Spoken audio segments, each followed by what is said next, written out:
Assalamualaikum warahmatullahi wabarakatuh. Kami dari kelompok 8 Manajemen Lembaga Keuangan Syariah Non-Bank yang beranggotakan 1. Anggun Permatasari dengan NIM 20 30 40 10 16. Yang kedua, Dinda Cahyani dengan NIM 20 30 40 10 36. Dengan judul Bursa Efek atau Pasar Modal. Perbedaan pasar modal syariah dengan pasar modal konvensional. Pengertian pasar modal. Dalam Undang-Undang Nomor 8 Tahun 1995 tentang pasar modal, definisi pasar modal adalah kegiatan yang bersangkutan dengan penawaran umum dan perdagangan efek perusahaan publik yang berkaitan dengan efek yang diterbitkan serta lembaga dan profesi yang berkaitan dengan efek. Yang dimaksud dengan efek di sini adalah surat berharga, yaitu surat pengakuan utang, surat berharga komersial, saham, obligasi, tanda bukti utang, unit penyertaan kontrak investasi kolektif, kontrak berjangka atas efek, dan setiap derivatif dari efek. Jadi, pasar modal adalah tempat di mana orang-orang yang memiliki kekurangan modal menawarkan instrumen-instrumen penyertaan modal kepada orang-orang yang memiliki kelebihan modal atau investor.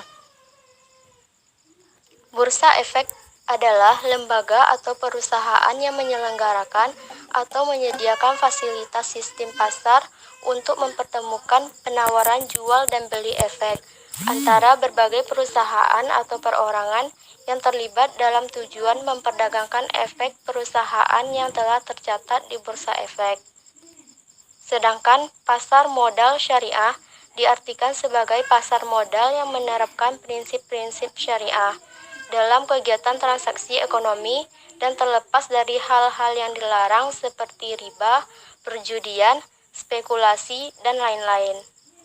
Pasar modal syariah adalah pasar modal yang seluruh mekanisme kegiatannya, terutama mengenai emiten, jenis efek yang diperdagangkan, dan mekanisme perdagangannya telah sesuai dengan prinsip-prinsip syariah.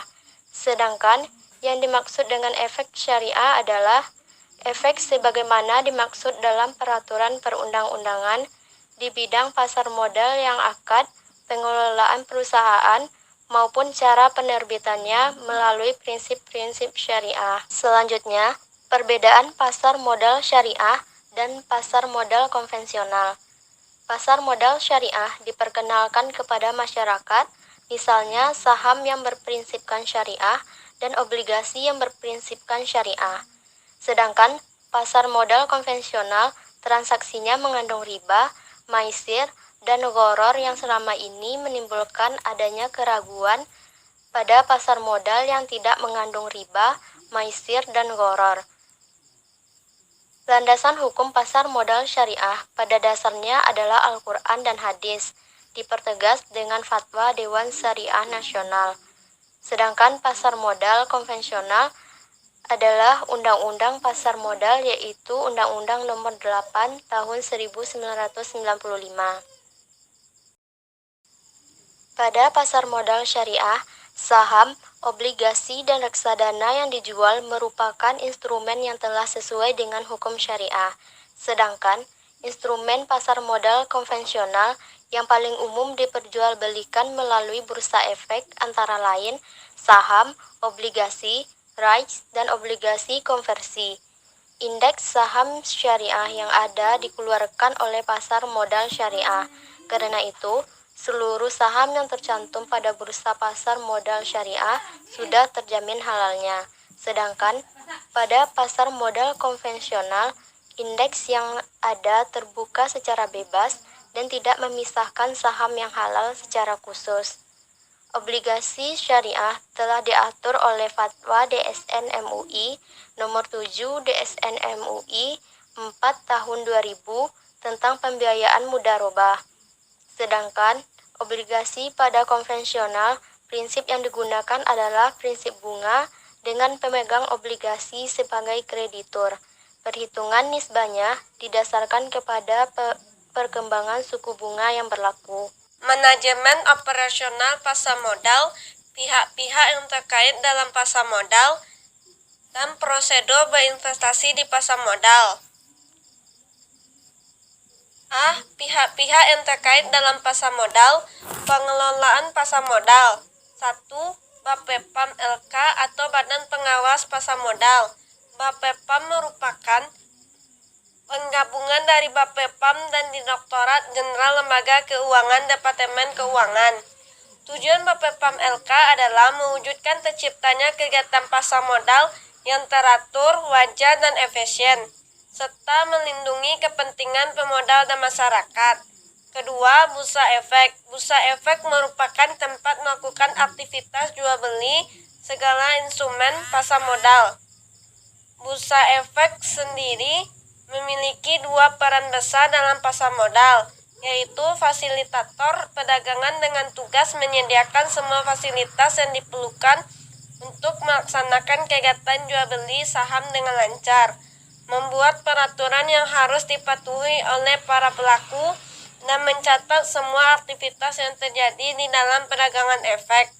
Yang ketiga, lembaga clearing dan penjaminan. Lembaga clearing dan penjaminan adalah pihak yang menyelenggarakan jasa clearing dan penjaminan penyelesaian transaksi bursa.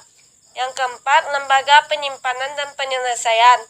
LPP ini di Indonesia dilaksanakan oleh PT Kesai atau PT Kustodian Sentra Efek Indonesia, yaitu lembaga dalam lingkungan pasar modal Indonesia yang menjalankan fungsi sebagai lembaga penyimpanan dan penyelesaian atau LPP sesuai ketentuan Undang-Undang Nomor 8 Tahun 1995 tentang Pasar Modal atau UU PM.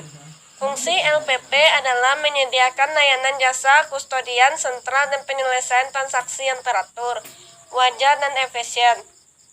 Yang kelima, penyelenggaraan perdagangan surat utang negara di luar bursa efek.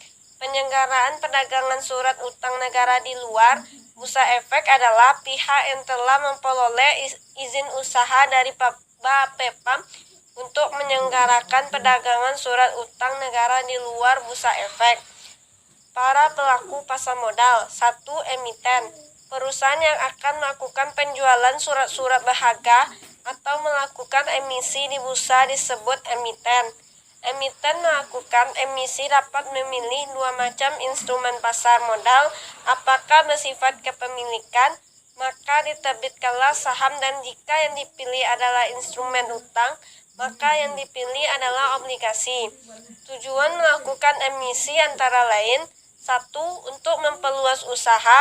2. Untuk memperbaiki struktur modal. 3. Untuk mengadakan pengalihan pemegang saham. 4. Keterbukaan mendorong meningkatnya profesionalisme. Yang kelima, menurunkan kesenjangan sosial karena peluang masyarakat menjadi investor besar dan sarana promosi. Yang kedua, investor. Pemodal yang akan membeli atau menanamkan modalnya di perusahaan yang melakukan emisi disebut investor. Perusahaan pengelola dana atau investment company. Perusahaan pengelolaan dana merupakan perusahaan yang beroperasi di pasar modal yang berasal dari investor. Pengelolaan dana memutuskan efek mana yang harus dijual dan efek mana yang harus dibeli. Kemudian, yang melaksanakan penjualan atau pembelian adalah kustodian.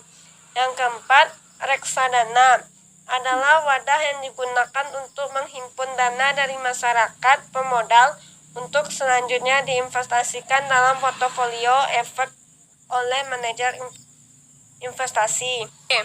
Prosedur berinvestasi di pasar modal. Dalam melakukan investasi di pasar modal, investor harus benar-benar menyadari keuntungan dan kerugian yang akan terjadi, karena bermain di pasar modal tidak mendapat jaminan untuk mendapat capital gain, yaitu selisih antara harga beli saham dengan harga jual saham. Dengan demikian, bermain di bursa juga sangat mungkin seorang investor mengalami capital loss. Untuk itu, ada beberapa strategi investasi yang dapat dilakukan, khususnya dalam bentuk saham agar mendapat capital gain, antara lain: A.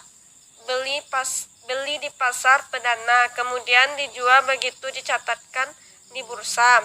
Strategi ini dilakukan dengan keyakinan bahwa harga saham akan naik begitu suatu emisi saham dicatatkan di bursa. B. Mengumpulkan beberapa jenis saham dalam satu portofolio. Strategi ini dapat memperkecil risiko investasi karena risiko akan disebar ke berbagai jenis saham. C. Beli dan simpan. Strategi ini dapat digunakan apabila investor memiliki keyakinan berdasarkan analisis bahwa perusahaan yang bersangkutan memiliki prospek berkembang di masa depan. D.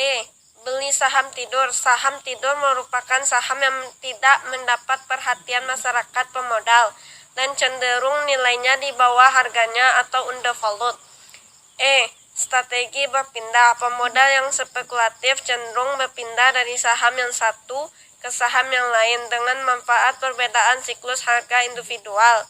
Pemodal seperti ini harus senantiasa mengikuti pergerakan atau perubahan harga saham di bursa. F. Strategi konsentrasi pada industri.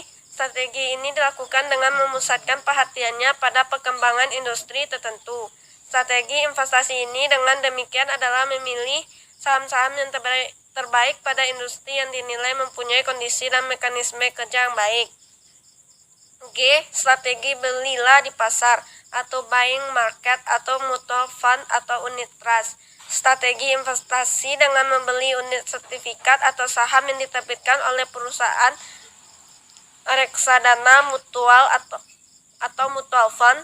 Strategi ini cocok untuk investor yang tidak mempunyai informasi yang cukup atau tidak memiliki cukup waktu untuk menganalisa pasar.